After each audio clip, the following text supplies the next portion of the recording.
माझे अनेक वर्षापासूनचे अतिशय जीवलग मित्र आणि सातारा पत्रकार संघाचे, साताऱ्यातल्या सर्व पत्रकारांचे मार्गदर्शक आणि या अखिल भारतीय मराठी साहित्य संमेलनाचे कार्याध्यक्ष विनोद कुलकर्णी यांच्यावर आज जो सकाळी हल्ला झाला, त्या हल्ल्याच्या विरोधामध्ये हे सगळे साताऱ्यातली शहर पत्रकार संघ असेल, जिल्हा पत्रकार संघ असेल, सगळे पदाधिकारी असतील, हे सगळे जण आज आम्ही इथे एकत्र आलोय.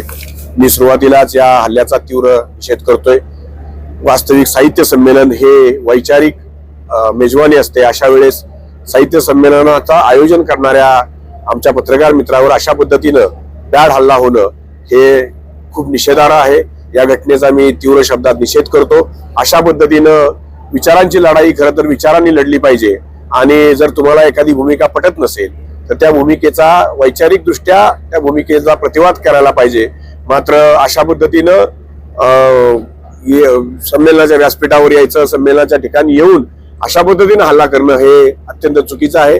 विनोद कुलकर्णी यांच्या पाठीची सातारची सगळी पत्रकारिता खंबीरपणे उभी आहे. मी मराठी पत्रकार परिषदेच्या वतीनं सुद्धा आणि सातारा जिल्हा पत्रकार संघाच्या वतीनं या घटनेचा निषेध करतो आणि हल्लेखोरांना जास्तीत जास्त शिक्षा होईल अशा पद्धतीची मागणी आम्ही सगळ्यांच्या वतीनं करतो. ठिकाणी पत्रकार, प्रथमतः मी विनोदला पत्रकार म्हणेन, मग तो साहित्य क्षेत्रात आलेला आहे.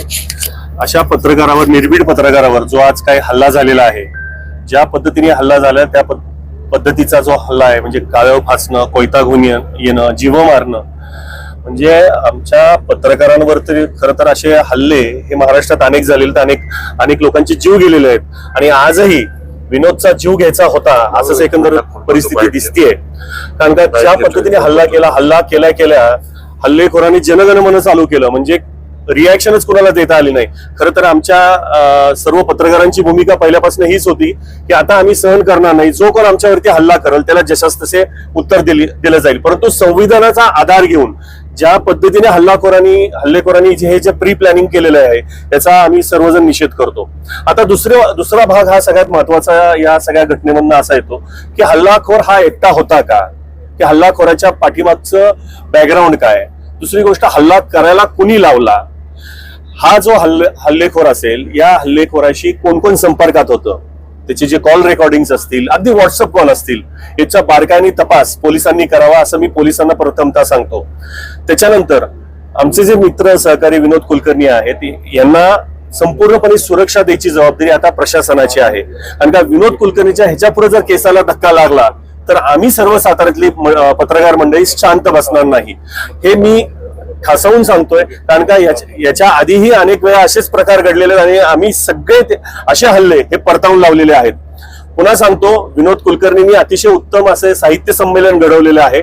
साहित्य संमेलन घडवताना त्यांच्या पाठीशी साताऱ्यातील सर्व पत्रकार म्हणून आम्ही पत्रकारांच्या पाठीशी उभे आहोत आणि एका पत्रकाराला जर असं होत असेल तर येणाऱ्या काळात हे अजिबात सहन केले जाणार नाही आणि आमच्या माध्यमातून काय उत्तर दिलं जाईल हे आम्ही कृतीतनं येणाऱ्या काळात नक्की दाखवू. तुर्तास मी इथं थांबतो. नमस्कार, मी विठ्ठल लेंद्रे, सातारा पत्रकार संघाचा अध्यक्ष. साताऱ्यामध्ये 33 वर्षानंतर मराठी साहित्य संमेलन होतंय. गेली 2 दिवस झालं अतिशय उत्साहात हे संमेलन सुरू आहे. आज अचानक कार्याध्यक्ष असलेले विनोद कुलकर्णी तसेच आमचे पत्रकारांचे मार्गदर्शक विनोद कुलकर्णी यांच्यावर भ्याड हल्ला झालेला आहे. प्रथमतः मी त्या हल्ल्याचा निषेध व्यक्त करतो. ही विचाराची लढाई आहे. ज्यांना कोणाला यायचं त्यांना समोर यावं आणि विचाराच्या लढाई विचारांनी करावी. अशा पद्धतीने ही भ्याड हल्ला करू नये. एक पत्रकार म्हणून विनोद कुलकर्णीच्या पाठीशी आम्ही सर्वजण आहोत. पोलिसांनाही या ठिकाणी मी विनंती करतो, तसंच आवाहन करतो की इथून पुढं या साहित्य संमेलनाला कुठल्याही प्रकारचं गालबोट लागणार नाही. जे काय साहित्य संमेलनाचे पदाधिकारी आहेत त्या सर्वांना सुरक्षा दिली जावी व हे संमेलन पूर्णतः व्यवस्थितरित्या पार पाडावं आणि या घटनेचा संपूर्ण तपास झाला पाहिजे अशी मी सातारा पत्रकार संघाचा अध्यक्ष म्हणून सातारा पत्रकार संघटनेच्या वतीनं तमाम पत्रकारांच्या वतीनं मागणी करतो. धन्यवाद. ॲडव्होकेट चंद्रकांत देगले, सातारा. 99व्या अखिल भारतीय साहित्य संमेलनाचा जे आयोजक आहेत महाराष्ट्र साहित्य परिषद पुणे शाखा शाहूपुरी शाखाचा मी कार्याध्यक्ष आहे. या संमेलनाने साधारण 1 तारखेपासून संमेलन चालू झालेलं आहे. या संमेलनाचे जे कार्याध्यक्ष आहेत विनोद सूर्यनारायण कुलकर्णी यांच्यावर एका व्यक्तीने 12च्या सुमारास काळं द्रव्य त्यांच्या तोंडात डोळ्यात टाकून त्यांच्यावर प्राणघातक हल्ला केला. त्या प्राणघातक हल्ला झाल्यानंतर त्यांना श्वासोच्छ्वासाला थोडासा त्रास झाला. त्यानंतर ते उपचारासाठी गेलेले असताना त्या ठिकाणी त्यांच्यावर उपस्थित असलेले तुषार महामुलकर यांना घेऊन आम्ही इथं शाहूपुरी पोलीस स्टेशनमध्ये त्या इसमाविरुद्ध तक्रार देण्यासाठी आलेलो आहोत. त्या व्यक्तीचं नाव पोलीस स्टेशनमध्ये आल्यानंतर संदीप वामन जाधव असं समजलं. तो तांदूळवाडी तालुका कोरेगाव जिल्हा सातारा येथील आहे आणि त्याच्यावर कडक कायदेशीर कारवाई व्हावी अशी विनंती या ठिकाणी आम्ही केलेली आहे. त्याच्याबरोबर इतरही साथीदार त्याचा कोणतरी करता करविता ज्याला मराठी साहित्य आणि संस्कृती वाढू नये अशा हेतूने हल्ले करायचा कट केला असं आमचं म्हणणं आहे. त्यामुळं त्याच्याविरुद्ध कडक कारवाई व्हावी अशी साहित्य संमेलन आयोजकाच्या वतीने आमची विनंती आहे. काही माध्यमांमध्ये धारदार शस्त्र कोयता असं वापरलं गेला, त्या ठिकाणी आणला होता, गुन्हे हल्ला झाला असं देखील सांगितलं जातं. नक्की काय सांगाल, त्या ठिकाणी काय होतं? याच्यावर प्राणघातक हल्ला तर झालाच, पण तो प्राणघातक हल्ला ही काळं पावडर एक काळ्या प्रकारची होती, ज्याच्यामुळे त्यांना श्वासोच्छ्वासाला ताप झाला. त्यांच्या डोळ्यात तोंडात गेल्यामुळे तो प्राणघातक हल्ला होता. त्याच्या हातातलं हत्यार काही आम्हाला दिसलं नाही, पण त्याच्याबरोबर इतर साथीदार होते असा आम्हाला संशय आहे. आता एकूण किती लोकांना ताब्यात घेतलेली माहिती तुम्हाला पोलिसांनी दिली आहे? आता एकच व्यक्ती ताब्यात घेतलेला आहे, त्याचं संदीप जाधव नाव आहे असं पोलिसांनी आम्हाला माहिती दिली आहे. आता आम्ही FIR केल्यानंतर चौकशी सुरू होईल आणि त्या अनुषंगाने त्याचा प्रोग्रेस त्या पद्धतीने होईल. ज्या वेळेला घटना घडली त्यावेळेला पोलीस त्या ठिकाणी उपस्थित होते का? नाही, ही घटना घडली प्रकाशन कट्टा, जो साहित्य संमेलनाचं एक व्यासपीठ असतं जिथं पुस्तक प्रकाशन केलं जातं. तर त्या प्रकाशन कट्ट्याच्या तिथं व्यासपीठावरून खाली उतरताना झालं. त्यामुळे तिथं त्या ठिकाणी पोलीस वगैरे नव्हते, पण पोलिसांनी लगेच त्याला त्यानंतर ताब्यात घेतलेलं आहे. ज्यावेळेला त्यांनी काही हा प्रकार सगळा केला त्यावेळेला काही घोषणा वगैरे त्यांनी काय केलेलं आहे? त्यांनी घोषणा अशी केली की साहित्य संमेलन मी होऊन देणार नाही आणि विनोद कुलकर्णींना मारा, मी जीव मारणार, घ्या रे जीव ह्याचा, असे त्यांनी वाक्य जीव घेणे